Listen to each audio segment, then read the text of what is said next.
모든 사람이 B국 통화를 버리고 A국 통화로 다시 갈아타려는 시나리오를 다시 살펴보겠습니다. 지난 영상에서 보았습니다. 투매 현상을 그대로 내버려 둔다면 수많은 통화 B가 통화 A로 환전되게 됩니다.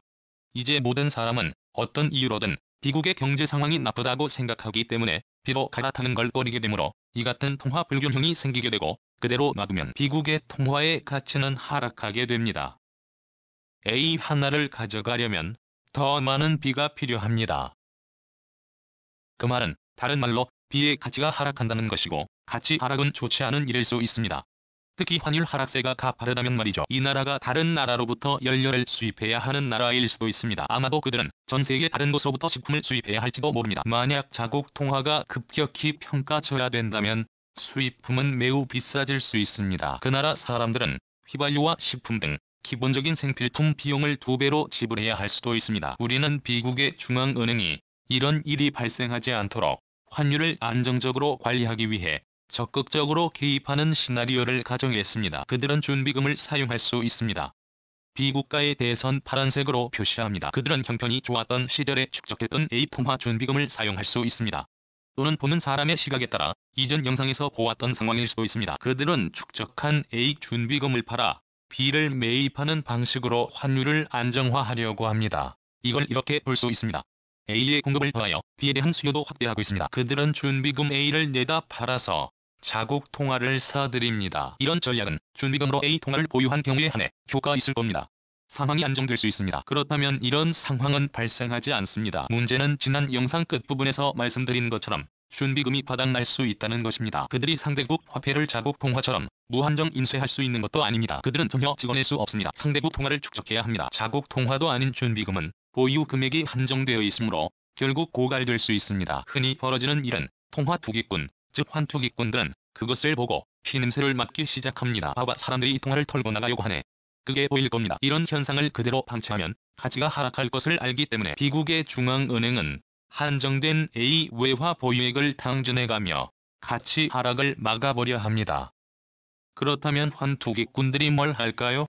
그들은 B국에 들어가서 B국 화폐를 빌립니다. 예를 들어 그들은 B국가의 은행에 가서 B국 통화를 일정량 빌립니다. 그런 다음 외환 시장에 가서 A로 환전합니다. 얼핏 보더라도 그게 어떤 효과가 있을까요? 이는 B국 중앙은행의 상황을 더욱 악화시킵니다. 왜냐하면 이제 B를 보유하지도 않았던 사람들도 적극적으로 B를 빌려서 A로 바꾸려고 하기 때문입니다. 그렇게 되면 B의 공급은 훨씬 더 많아지고 이쪽으로 움직이려는 한정된 A 통화에 대한 수요는 더욱 증가하게 됩니다. 투기꾼들은 왜 이런 일을 할까요? 자, 그들에게 주어진 2가지 상황을 생각해보세요. 2가지 시나리오를 그려보겠습니다. 시나리오 1은 어떤 이유로든 B의 중앙은행이 통화를 안정시킬 능력이 있을 수 있습니다. 그래서 환율이 안정적입니다. 2번째 시나리오에서는 중앙은행의 준비금이 바닥나고 어쩔 수 없이 변동 환율제에 따라 B는 평가절하될 것입니다. 중앙은행의 준비금이 바닥났습니다.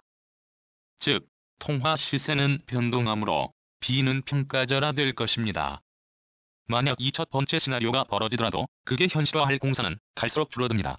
왜냐하면 갈수록 많은 사람이 이 환투기 전략에 합세하고 갈수록 많은 사람이 B 통화에서 대피하려거나 털고 나가려 하기 때문입니다. 하지만 첫 번째 시나리오가 현실이 되더라도 투기꾼들은 이렇게 말할 겁니다. 그래, 환율 안정이 지속되고 있네. 내 포지션을 정리해야겠다.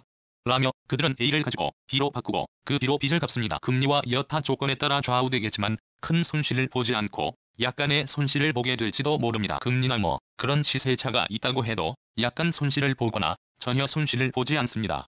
하지만 중앙은행의 준비금이 바닥나면 어떤 결과가 될까요? 투기꾼들이 환투기 공격을 하고 있다는 사실을 기억하세요. B국가에서 차입하고 A통화로 환전하는 투기적 공격으로 인해 중앙은행의 준비금, 즉 외화보유액이 더 빨리 고갈됩니다. 외화보유액이 고갈될 겁니다. 기본적으로 그들이 이 짓을 할 때 그들에게 투기 자금을 주는 쪽은 B국 중앙은행입니다. 중앙은행이 환전하도록 용인하는 겁니다. 중앙은행은 투기꾼들이 누구로부터 B통화를 차입하는지 알지 못합니다. 만약 이런 일이 일어나고 중앙은행이 준비금을 다 써버리면 변동환율제의 원리에 따라 B통화의 가치가 하락합니다. 그러면 환투기꾼들은 상당한 돈을 벌게 됩니다. 어떻게 그게 먹힐 수 있는지 보세요. 그들이 100개의 B를 빌린다고 생각해보세요. 그리고 중앙은행이 적극적으로 외환 거래에 개입하는 동안 그들은 통화 가치가 하락하는 것을 막으려고 노력하고 있습니다. 환율은 A 1개에 B 1개입니다. 그래서 그들은 그것을 환전합니다. 공개 시장에서 환전할 수 있습니다. 이 환율의 조응에 이런 일이 벌어지는 유일한 이유는 미국 중앙은행이 적극적으로 A를 매도하고 있기 때문에 그들이 A를 100개까지 환전할 수 있는 겁니다. 중앙은행은 A를 다 써버리고 나면 통화 가치가 하락하게 됩니다. 이것이 A 1개에 B 1개로 환산되고 있습니다. 이 중앙은행 사람들이 A 준비금을 다 써버렸다고 한다면 통화 가치가 하락합니다. B의 가치가 크게 떨어집니다. 그러고 나서 미래 시점으로 가보면 A 1개에 B는 2개와 같습니다. 그렇게 되자마자 우리가 지금 생각하는 시나리오는 바로 여기 오른쪽에 있다는 점을 기억하세요. 이것이 바로 정확히 투기꾼들이 원하는 것입니다. 중앙은행이 더는 개입할 여력이 없으므로 A 하나의 B는 갑자기 2개가 됩니다.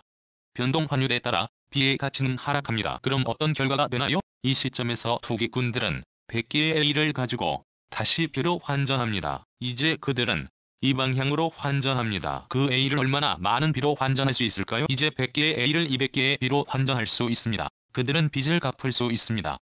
100개의 B를 빌렸으니까요. 100개를 빼내서 빚을 갚습니다.